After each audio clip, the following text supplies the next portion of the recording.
Hi students, it's Dr. Marks, and we're moving into a new topic, and that is regression analysis. Now, as an economist, regression analysis is something that I use quite often, and some of you have probably been exposed to this idea in a statistics class, but for a lot of you, it might be something relatively new.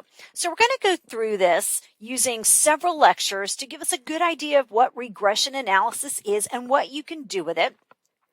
So bear with me. I promise it's going to start off just a little bit theoretical, but then I'm going to try to make it as concrete as possible. So let's get started.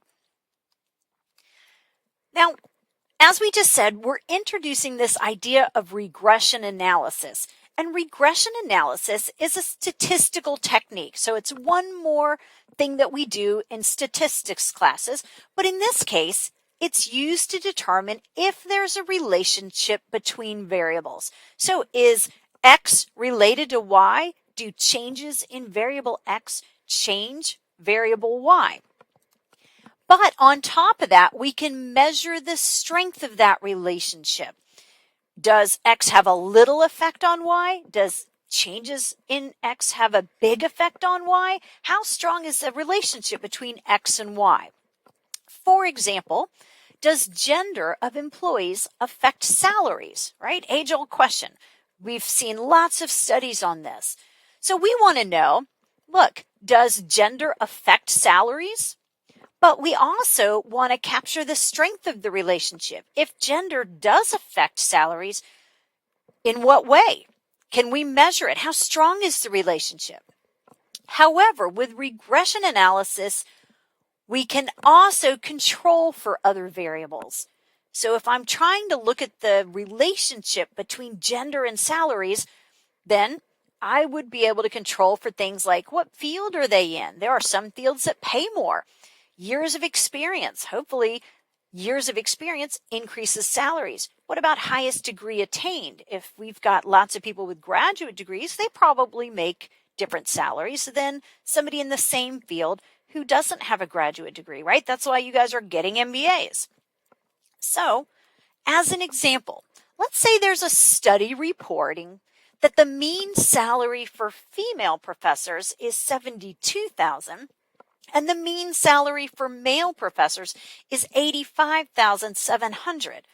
Well, look, that's quite a difference, right? $13,700 in the mean salary differential between males and females. So my question is, am I done? Does this confirm gender discrimination? Can I just say, look, I'm comparing the means and they are statistically different, right? I don't even need to run a statistical test. I'm pretty sure this is going to be statistically significant. So we have gender discrimination, right?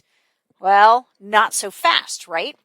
We need to dive into this a little bit more. For example, what if the sample of females in this set of professors shows less experience? So maybe my sample has males who have been here a long time, but females, they've only been there a few years. Well, won't that distort my data in terms of mean salary? Sure it would. And what if females tend to be in lower paying fields? Now, I'm not trying to be stereotypical here, but look at education. Do we tend to see a lot of women education professors? Sure. Do we see a lot of women in liberal arts? What about engineering, though? Now, my mom is a female engineer, but we probably don't see as many females in engineering as we do males. So it's possible that the differential in mean salary doesn't tell us anything about whether or not we have gender discrimination, because we need to control for those types of things in our analysis. So regression allows us to explore if gender has an impact on salaries, but we're going to do it when we hold other confounding factors constant, like what field are they in? How many years of experience do they have? So what we want to do is explore our key question while holding all else constant. That's an important phrase, holding all else constant. And we're going to say it over and over and over again. You also may see me refer to it as ceteris paribus. So, holding all else constant or ceteris paribus. Now, our goal for this lecture is to intuitively understand what regression does, and we want to be able to interpret results. And where we're going to be going with this is we can run hypothesis tests to look for significance in our estimates that we get. But for this lecture, we're going to focus only on what we call simple regression. I'll define that in a moment. And we want to understand a statistical technique called ordinary least squares. So that's my goal for this particular lecture. Introduce you to the idea of simple regression. Let's get our language out there so that you understand what I'm talking about. We want to look at one simple way of creating estimates, ordinary least squares. And then after that, we'll expand to multiple regression in additional lectures. And when we expand to multiple regression, guys, we're going to be able to hold all else constant. So that whole all else constant isn't going to be as relevant in this lecture as in other lectures. But before we move on, let's make sure we understand what we mean by holding all else constant. So when we say we're holding all else constant, that means we might have a whole bunch of professors in our data set, but once we control for everything, it's like comparing men and women who are equal in every way. So maybe I need to look at interruptions to the career. Once I control for that, it's like I am controlling for the same number of interruptions in the career. Women leave to go have babies often, and they enter and exit the workforce. We need to make sure they have the same level of education. Now, that doesn't mean that every single person in my data set has the same level of education. It just means statistically, I'm going to find a way to control for that as if they have the same level of education. Age might be relevant. Doesn't mean that everyone in my data set has to be the same age, but instead we have a statistical method for treating them as if they're the same age. And same thing, same field, same thing when we talk about having the same level of experience. So we're basically saying in relation to the variables we hold constant, that's the statistical method that's going to allow us to eliminate those things that might make salary different when you have different levels of education, that make salary different when you have different levels of experience. We're going to talk a lot more about that when we move on to the next lecture, but just keep that in the back of your mind for right now. Let's talk about the basics of a regression. There are 3 key ingredients in a regression. 3 key ingredients. The first one is the dependent variable. After that, we've got explanatory variables, and our explanatory variables can fall into 2 categories. It might be that we have a specific treatment variable, and that would be something of interest, or it might be that they're control variables, those things that we want to hold constant so that we can strip apart those things like age and experience that affect salaries. All right, so let's define these things. When we talk about our dependent variable, that is the thing that we are explaining. So a second ago, we asked the question, does gender affect salaries? Well, the thing that I was explaining was salary. So our dependent variable is the thing we want to explain. Our treatment variable is going to be a key variable of interest, and it might be something that we can manipulate. Now, in our example with the gender affecting salaries, I don't really have a treatment variable. But there can also be control variables, and control variables are other variables that could have an influence. So we've said, look, if we're doing a salary study, in addition to gender, if I just look at gender, that's stripping it down too much. I probably need to control for things like experience, field, highest degree attained. Those are my control variables. Those things that could have an influence that we want to control for or hold constant so that we can strip away just the treatment variable. Now, going back to the example we were just talking about here with gender and salary, we only have introduced one variable. So if I only have one explanatory variable, I can't really say it's a treatment variable or a control variable. But if I have gender, if that's my key question, and I'm controlling for things like experience and things like highest degree obtained, now gender would be my treatment variable, right? So in that scenario, we wanted to know if gender affects salaries. Salary would be our dependent variable. Gender would be our treatment variable. And things like experience, field, highest degree obtained, those would be our control variables. So let's say we're talking about another example. Maybe I have a paper, which I do, that's looking at the impact of attendance on standardized test scores. And this particular study, I was using 5th, 6th, 7th, and 8th graders. So does attendance affect standardized test scores? Well, in this example, what would be our dependent variable? Remember, that's the thing that we want to explain. So what's our dependent variable in this? Do you agree that we're trying to explain standardized test scores? We're trying to look at what might make standardized test scores go up or go down. Well, what is our treatment variable? Our key question of interest. Well, specifically, I wanted to know about attendance. So I'm specifically interested in attendance. That is our treatment variable. But then we have control variables. So what kinds of control variables do you think I would need to try to reduce the heterogeneity in students who are in 5th, 6th, 7th, 8th grade? So what kinds of things do you think that I controlled for in my attempt to figure out if attendance matters?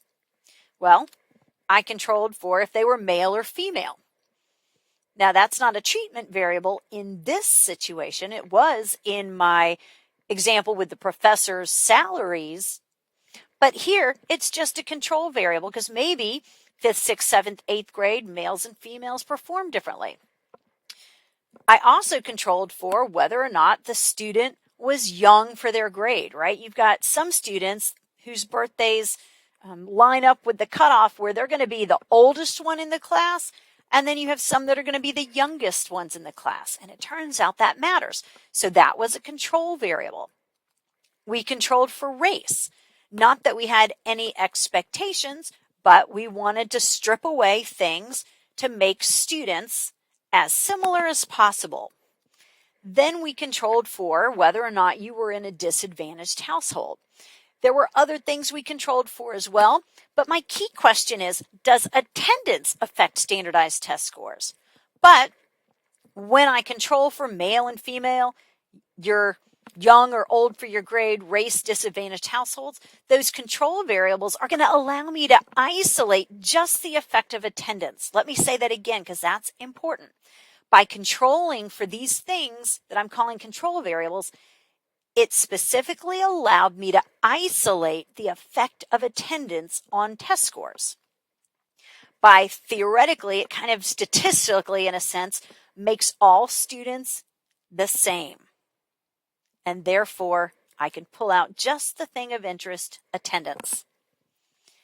Now, keep in mind, you might not have a treatment variable because there just might not be a key variable you're investigating. Maybe your study's more of an exploratory study, and I can give you an example of that.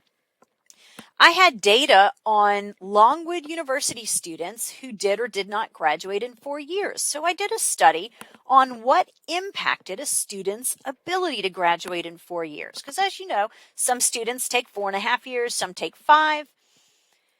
And the truth is that we had no real idea And so there was no treatment variable in mind. I didn't have any key variable. The study was simply exploratory. But I will tell you, if you do have a treatment variable, maybe your study's a little sexier. But in general, you don't have to have a treatment variable. And in that study, I did not. Now, when we talk about a regression, we represent it using an equation. And that equation is the population equation. But remember, as we've talked about before, likely we can't collect data on the population, right? The population would be everybody. So likely we can't collect data on the population. Depends on your question, right? We've talked about this before. That in some kind of reduced scenario, maybe you have a sample that includes everybody. But if I want to know about all professors, I can't collect data on all professors in the United States. Instead, we have to analyze using a sample. Now, clearly we already understand that a larger sample is better. If I have a larger sample of data to work with, then my results are going to be more reliable when I run my regression. And when I have a larger sample, my results are going to better reflect the population. But basically, we start with a population equation, and then you're going to see we're going to collect a sample of data to help us learn about the population. Now, the simplest form of regression equation has only one explanatory variable, and we call this simple regression. So simple regression is just going to be an X and a Y variable. Simply an X and a Y. And so simple regression means that there are no additional control variables being used. For example, if I simply want to know, is gender influencing salary? I have an X variable and a Y variable. X, gender, Y, salary. And I don't have anything else to control for. I'm not controlling for experience. I'm not controlling for field, degrees, none of that stuff. So we're going to start there with simple regression. But I'm hoping in your brain you're saying, well, that doesn't seem all that useful because it's going to be problematic. And you're exactly right. We will need to expand to multiple regression because if we're really going to do a study, we need to control and we need to create estimates with that assumption of holding all else constant. So we're starting with simple regression, but we will move on after this lecture to multiple regression.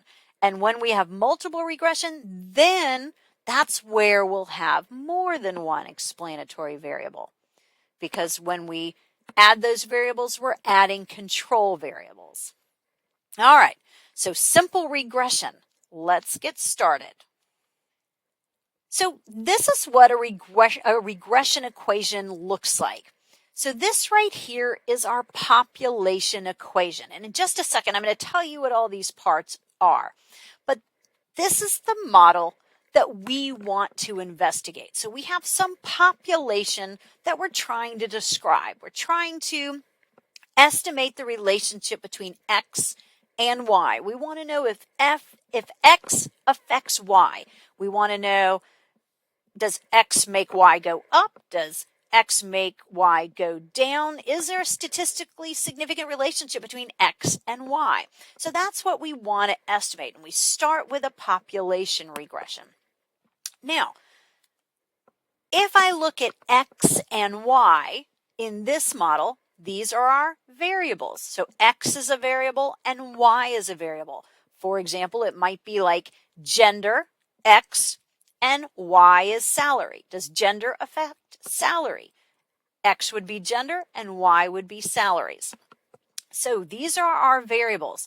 And these are the things that we have data for. So I have this sample of professors. I've got data on their gender, and I've got data on their salaries. But I want you to notice the I subscript because that's important to understand. What that tells us is that it represents individual I, where I, remember, could be a person, like students. It could be a firm. It could be states. It could be countries. So whatever represents an observation is my I. So X and Y are variables. And if I was looking at my gender and salary study for professors, then each I would be a professor, right? They would be an I in my sample. Now, X and Y we said are variables, but alpha and beta are called coefficients. Coefficients. And these are the things that will be estimated in our statistical technique. What we're trying to do is, using our data on X and Y, we're trying to create estimates of our coefficients for alpha and beta.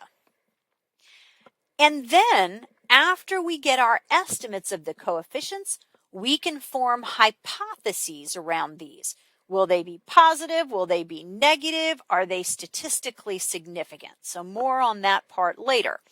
So do we understand so far? X and Y are variables. Alpha and beta are coefficients. They are relationships that we're estimating. And alpha and beta is going to tell us about the nature of the relationship.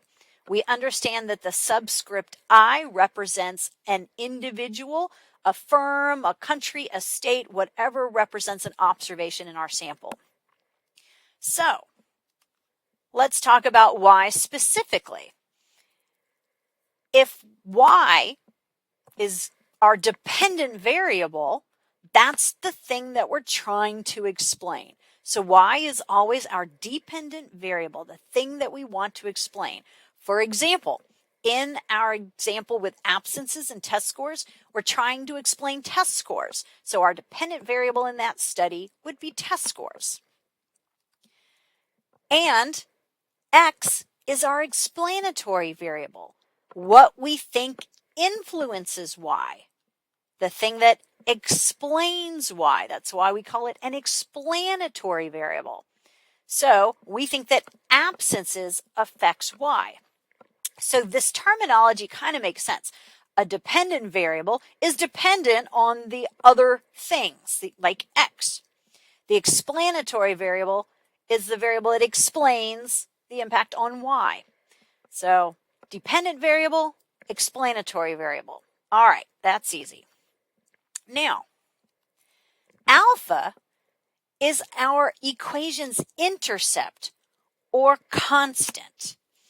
So alpha is going to tell us the level of test scores, Y, when our absences, X, are 0. So if we don't have any absences at all, alpha would be our test score. So alpha is going to be the intercept or constant in our equation. Now, guys, you understand what this is because all of us learned about lines on a graph in high school. And really what we're going to be doing in this lecture is simply just fitting a line. Our equation is nothing more than a line. And you know, if you look at the box on the right, you know that in math class you learned that the equation for a line is y equals mx plus b. But we're writing ours in a slightly different manner, right? So if y equals mx plus b, b would be our intercept, right? So our intercept is simply where we hit the y-axis. Now, take a look at this. What do we know about the level of x if we're at that intercept? Does everyone agree for us to be at the intercept, the level of x has to be 0? That's why we call it the intercept. Now, back again on the right here, if we took our equation and we put it in the same format, we would see that m is really what our equation is using for beta, right? That's our beta. It's a slope. And in the equation for the line B, that's really our alpha. So gang, keep this simple. You already understand the equation for a line. And all we're doing is using it, but it's going to be rearranged a little bit. So our equation's kind of like y equals b plus mx. If we just rearrange that equation for a line, we have our regression. Now, remember, we're talking about simple regression where we only have an x variable and a y variable. So our x here would be absences, right? Our explanatory variable, and that helps explain test scores, our dependent variable. So all we're doing with our simple regression is fitting a line like this. We'll talk about how we do that in a moment. Now, let's look at beta 1, right? That's a slope, because that would be part of the y equals mx plus b, the m part of the equation. So beta 1 here tells us the impact on y if x changes by 1 unit. So if x changes by 1 unit, then y is going to change by beta. Let's say that again, because this is really important right here. Beta 1 captures the impact on y if x changes by 1 unit. So when x changes by 1 unit, y changes by beta 1. And this is just a measure of slope. So if we're back to our test score example, we'd be saying, what is the impact on test scores when there's one additional absence? Well, beta 1 would be our impact on test scores when there's one additional absence. We'll do some numerical examples of this, guys, and it will get clearer. So just hold tight. I promise we're going to get there. Now, the last part of our regression equation is our error term, and that's anything that impacts y but not captured in x. So anything that could impact y but isn't being controlled for or captured in x. So this might be what impacts test scores other than absences. So hopefully you understand that in our test score absence example, there's a whole lot of other things that could affect test scores. So if I was hired to do this kind of study for a school system, and all I did was put absences in, then a whole lot of other things is going to get captured in that error term. And that's not what we want, right? That's why we're going to have to add control variables, but we'll do that in the next lecture. We're keeping it simple with simple regression, only one explanatory variable, but hopefully you understand that is not going to be a very good study. And this tells you why, because everything else that should be in this model but's not in the model is getting captured in that E sub I term, the error term. So E sub I is our error term. And again, note the I subscript. Remember, I is for each observation. What constitutes an observation in our sample? Well, if we're talking about test scores, then an observation is going to be a elementary school student or middle school student. If we were talking about our professor gender study on salaries, well, an I would be a professor. But again, it could be a country, it could be a county, it could be a state, it could be a firm.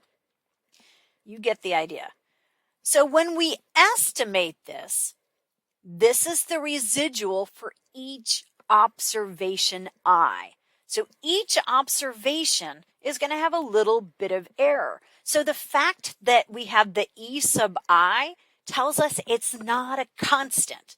If it was a constant, I wouldn't need the I. It'd be the same for everybody. It'd be like 5. But with the E sub I, the sub I tells me, look, for every person, if I'm looking at my study that I did, there's going to be a little bit of error captured. Now, what's the equation for this error? Well, it's y sub I minus y hat. We're going to talk about the hats in just a minute. But what we're really simply doing is saying the actual minus the predicted or estimated. How far is our predicted amount different from our actual amount? But here's the thing. Remember, our actual level isn't observed, right? We don't know the actual because we don't have the population. So I know that's a little abstract, but I'm going to show you some estimation techniques with pictures and I think you'll understand. So just hold tight. I promise I'm going to tie this in. Now, this error term, if it's comprised of random stuff, then we're fine. But if it's not random, then we have a problem. If it's not random, then our estimates are going to be suspect. So let's think about this for just a second. If I'm modeling salaries of professors and I only have gender and everything else that affects professor salaries, how good they are, how much experience they have, if everything that I've left out goes in that error term, then do you agree this isn't random, right? It's going to be kind of systematically determined by all those variables that I've left out. So that helps us remember that simple regression's not going to be very useful because there's going to be too much in the error term and it's not going to be random. But remember what I said, we're going to fix that later by adding some control variables. So why does this error term even exist in the first place? Well, one reason would be we have the wrong functional form. Maybe a variable's not actually linear in its effect on y. So maybe x doesn't have a linear effect on y, but we're trying to fit a linear model. Like right here, we're fitting a linear model. But what if x doesn't have a linear effect? Well, do you remember that example that we introduced, gosh, a long time ago when we looked at nonlinearities? And I said, look, I found this study about age and hand grip strength. Do you remember that that was a nonlinear relationship? Because we learned that hand grip strength first increases with age, right? That makes sense. When you're little bitty, you don't have very strong hand grip strength. And then you become a teenager and your hand grip strength gets even, better. And then I guess in your 20s, even better. But then you start to get old again. And it's going to decrease with age, right? So it goes up with age, but then you get old and your hand grip strength decreases with age. Well, that's a non-linear relationship, age and hand grip strength. So if I'm trying to fit a linear model to something that doesn't really actually have a linear relationship, then I've got the wrong functional form and my model's not going to be very good. I'm going to end up with a lot of stuff in my error term. Another reason error might exist is that we have missing explanatory variables. Maybe you leave out an important variable. If you leave out an important variable, remember what we just said, it's going to be captured in the error term. Then we could possibly have measurement error. Maybe data was collected and it was aggregated, so it was kind of added together, and then it was rounded. And so by the time we aggregate the data and we round the data, each observation is just a little bit off. And so that could potentially cause error. And then we have human behavior, because we need to simply realize that behavior's not completely predictable. So if behavior's not completely predictable, then we can't fully model behavior with our variables. There's just some elements of behavior that our models cannot capture, and that can cause error. All right, so let's go back to our test score example. We think test scores are a function of absences. So if I wanted to write a population regression for that simple regression, I would say test scores sub I equals alpha, our intercept, plus beta 1, our coefficient, multiplied by absences. And of course, we've got our error term at the end. So we want to estimate beta 1. Now, do you agree that if we have an expectation for beta 1, that we would expect it to be negative? More likely, we're assuming that if absences go up, then test scores go down, right? So everyone agree, makes sense to assume that this is negative. But of course, we also want to estimate it, right? We want to know not just that it's negative, but how negative it is. How big of an impact do absences have on test scores? Maybe it has no effect at all and it's 0. So we can hypothesize in this case that beta 1 is going to be negative. Remember, we've got our null hypothesis, beta 1 is greater or equal to 0. That's the thing we don't think is true. And our alternate hypothesis, beta 1 is less than 0. That's the thing we think is going to be true. So we're going to estimate beta 1. We're going to see if it's negative, and we're going to see, based on our hypothesis test, if it's statistically significant. Because it could be that there's not much evidence that absences affect test scores. And so we need to see if it's really a strong enough relationship where there's evidence that it's actually a relationship. Now, we have a population equation that we just started with, but we're going to generate a sample regression equation. So we're going to use our sample to generate coefficients, right? Remember, we don't have data on the entire population. We have data on a sample. So we're going to use our sample to generate the coefficients, the alpha, the beta. And so do you see on the right, our sample equation has these little hats because we've generated our coefficients. And we're going to use those to learn about our population. So as I said, that's why we have a second equation where we go from the population equation to the sample equation that's based just on the sample of data that we have. And so I told you to notice the hats, those funny little symbols over the alpha and the beta and our dependent variable. Why?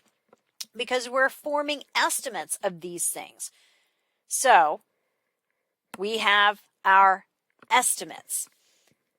We're going to be generating a sample equation from Excel when we get to work. We can start with data and we can then use it to generate this information on the right, the sample equation. After we do that, then we subject these estimates, for example, beta 1, to hypothesis tests. Is it significant? Is it not significant? Is there evidence that says there's a relationship, or is there evidence that says there's not really a relationship? So beta 1 hat here in our sample regression is based on our sample. So we've taken our sample, which is a subset of the population usually. We've entered our data, we're running a regression, and our statistical package spits out for us beta 1 hat. So that comes from our sample. What exactly does beta 1 measure? Beta 1 hat is the mean effect of X on Y. So notice I said the mean effect of X on Y. So when we look at everybody in our sample together, the average effect that X has on Y, well, that's beta 1 hat. So let's go back to our test scores and our absences relationship. So we're saying that beta 1 hat tells us for our sample the average effect of absences on test scores. It's an average across students. So it's the mean impact on test scores from an additional absence. And that additional absence, that's important that we understand, from an additional absence. When absences change by 1 unit, test scores change by beta 1 hat on average. Now, that doesn't mean it's true for every single person. There's some people that having an absence will have no effect on test scores. We have some people where having an absence will have a much bigger average test score than what we're estimating. But again, this is looking across all of the students in our sample. So let's say that we have our sample data, we stick it in Excel, we ask Excel to run a regression, and we get back something like this. Test scores equals 200 minus 2.7 absences. All right, so if it's significant, and we're not dealing with significance right now, this implies that for each additional absence,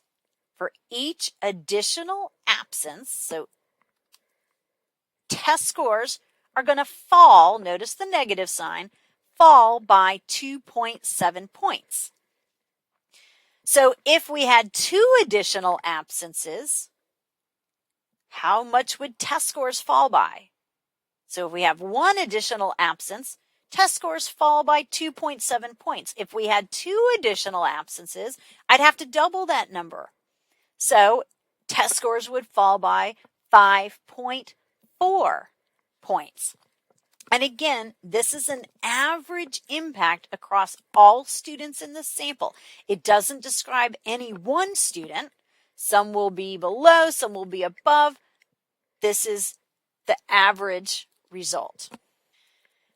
Now we can test to see if these coefficients are statistically significant or not. And remember what that means. We're asking, is there evidence that they're different from 0? How much evidence is stacked up that suggests that there is actually a relationship here? And we would do that using our hypothesis tests. All right. Phew, we've gotten through the first part. We've got a little more to go though, gang. So at this point, we understand the basics of simple regression. We understand the elements. We can read the components of the regression equation, but we haven't yet done anything to estimate. So we're going to stop here and then pick up our second part of this lecture, where we're going to talk about ordinary least squares. But at this point, we understand the very basics and the components of a regression equation. I keep stumbling over that, sorry. All right, so stay tuned for part 2, where we talk about a technique for estimating beta.